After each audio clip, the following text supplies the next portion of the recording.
get ready to control your health. And for today's episode of NutriBodies, we're diving through about diabetes, hypertension, and obesity in the Philippines. Let's get started!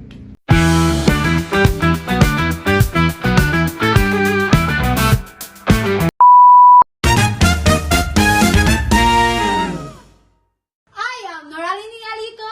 I'm Evan Charles Yukot. Joining us, I am Shirley Emphasis. I'm Hannah Jane Siandon Laylay. so Miss Emphasis, can you tell us more what is the big deal about diabetes, hypertension, and obesity? So diabetes, hypertension, and obesity are what we call lifestyle diseases. These lifestyle diseases are linked to poor nutrition and can lead to health complications. For example, did you know that approximately 422 million people worldwide have diabetes and more than 1 billion people have hypertension? Unhealthy diet, physical inactivity, and obesity are some common factors for these conditions. For me, as a medical perspective, these conditions can be managed with proper treatment and lifestyle changes. But first, we need to understand the risks and symptoms. For diabetes, symptoms include frequent urination, thirst, sudden weight loss, and fatigue. If left untreated, it can lead to kidney problems, nerve damage, and even vision loss. Hypertension, often called the silent killer, may not always show clear signs, but some people experience headache, dizziness, or blurred vision. Over time, it greatly increases the risk of stroke, heart attack, and other heart diseases. Obesity, meanwhile, is more than just excess weight. It can cause shortness of breath, joint pain, and low energy. More importantly, it heightens the risk of developing both diabetes and hypertension, creating a cycle of serious health issues. These risks remind us of how important early detection and health lifestyle habits are for prevention. So, speaking of hypertension, known or for our own terms, high blood is having a 1 in 3 Filipinos affected by this condition. For example, po na isa akong auntie because naaghan po og mga factors nga nang nakuha po niya ang high blood. So let's take a closer look at the numbers and explore the common nutritional problems in the Philippines in our next segment. So that's alright. Now let's move on to another segment. We'll be discussing the common nutritional problem in the Philippines and also their causes. So, Ms. Torno, can you tell us about the data statistic and the surrounding this disease?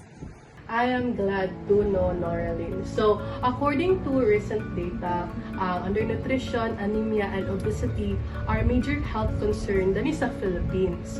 So, let's start with undernutrition or malnutrition. So, again, health risk yun siya sa Philippines, and it happens on people with all ages. So, mababata, matigulang, tanan good is pwede ma-malnutrition. Pwede good siya magniwanga. So, according to the World Health Organization, in 2022, 149 kabuok children under 5 were stunted, meaning wala na sila nitupo. And 45 million naman ka children ang wasted, which is a form of acute malnutrition. So, this is a serious health concern kasi malnutrition can pose long-term risk consequence sa health and development sa mga bata and to all people who experience it. Next is anemia. So this is also a serious health public concern sa Philippines. But the good news is, in recent years now, our country has improved in its anemia prevalence, especially sa mga kababaihan of reproductive age. So between the years of 2008 and 2018, there was a 15-point percentage prevalence reduction of anemia prevalence. So from 27%, nahimo na lang siyang 12%. This is all possible due to increase of healthcare access, micronutrient supplements, and advances on dietary quality. Lastly is obesity, which was mentioned a while ago. According to the recent data, the prevalence of obesity has increased from 20.2% in 1998 to 37.2% in 2018. Unsa na lang kakaron in 2025. So in this data, it is shown that 3 among 10 adult Filipinos are overweight and obese. So this is a serious health concern na gapakita yun na need yun na a simple and effective strategies to prevent and manage obesity. So the causes of these nutritional problems are complex. Some common factors include poor diet, lack of access to healthy food, and physical inactivity. For example, anemia. Anemia is often caused by iron deficiency, vitamin deficiency, and poor diet, while obesity is linked to unhealthy diet, physical inactivity, and socio-economic factors. Let's take a break now from this serious talk and let's play a short game that called Nutrition Myth Busting. We'll present 2 common myths about nutrition and you have to guess whether it's true or false. Take a pause and think about your answer and then I will reveal the reality. Are you ready? Here's your first myth. Eating too much sugar causes diabetes. So this statement is true or false? Take a moment and think about it. So, okay, time's up. Let's see what is reality. Yukot, can you tell us what is truth? The reality is that while consuming high amounts of sugar can contribute to the risk of developing type 2 diabetes, it's not the sole cause. Other factors like genetics, obesity, and physical inactivity also play a role. So the statement is partially true but not entirely accurate. So great job everyone. Let's move on to our second myth. Here the statement. Low fat or fat-free foods are always healthy. Is this statement is true or false? Take the moment and think about it.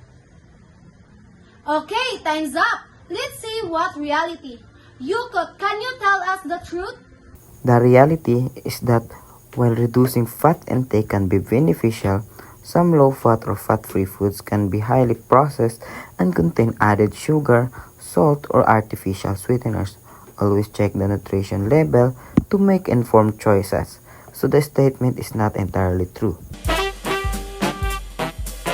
Alright, we heard the numbers, we busted a couple common myths.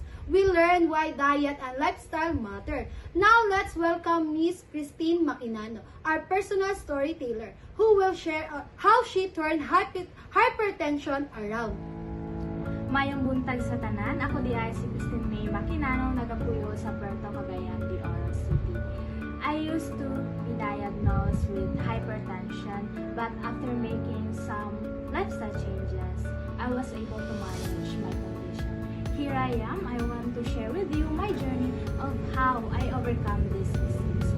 So at first, it was really hard because I love eating salty and fatty foods. I also drank soft drinks almost every day, but I realized my health was getting worse and I didn't want to depend on medicines forever. So I started with small steps.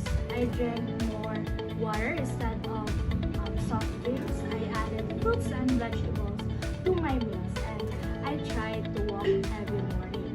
Slowly, my blood pressure got better. So it wasn't easy, but I learned that discipline and support from my family made a big difference. So now, I feel lighter, healthier, and more hopeful. If I can do it, I believe others can.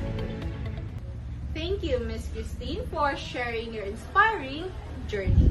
Your experience shows exactly how those small, everyday changes can translate into real health improvements. Building on that, here are some practical tips for our listeners. Let's start with healthy swaps. For example, swapping soda for water can make a big difference. Other healthy swaps include choosing whole grain bread over white bread, opting for baked or grilled foods instead of fried ones, replacing sugary cereals with oatmeals. We can also practice portion control, mindful eating, and stress management to promote healthy habits. Now, for this segment, we record short, one-on-one videos will treat our specialists. Let's hear each of their top, easy-to-apply tips for healthier and eating and living. Tip is simple. Cook at home and choose whole grain staples. When you control the ingredients, you can control the nutrients. Even a small swap, like whole grain rice instead of white rice, adds fiber, steadies blood glucose, and cuts hidden calories. Make a movement a daily habit. A brisk 30-minute walk, a quick bike ride, or a short circuit can lower blood pressure and improve insulin sensitivity. Consistency beats intensity.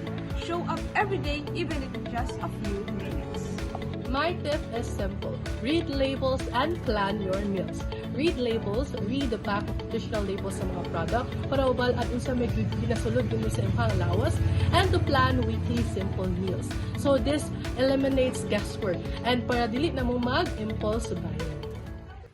Those are nice tips. There are also other tips that can be used in different parts. So number 1 is at home. Making a weekly meal prep night and getting the kids involved so cooking becomes a family routine. So the second one is at school. Teachers can add a quick, read the label activity in health class so students can learn to spot hidden sugar and salt. So the lastly is the community. A local health center could host a short, smart shopping workshop where neighbor practices scanning barcodes together. So this simple, repeatable action in any settings can make a big difference. Pick one and try it for a week and let us know how it goes with an hashtag #NutriBodiesChange. Thanks for tuning in to NutriBodies. Remember, taking control of your health is in your hands. So what are you waiting for? Start making those healthy changes today. Don't forget to subscribe to podcast and follow us on social media for more healthy tips, fun challenge, and tasty ideas. See you next time on NutriBodies. Hi from NutriBodies!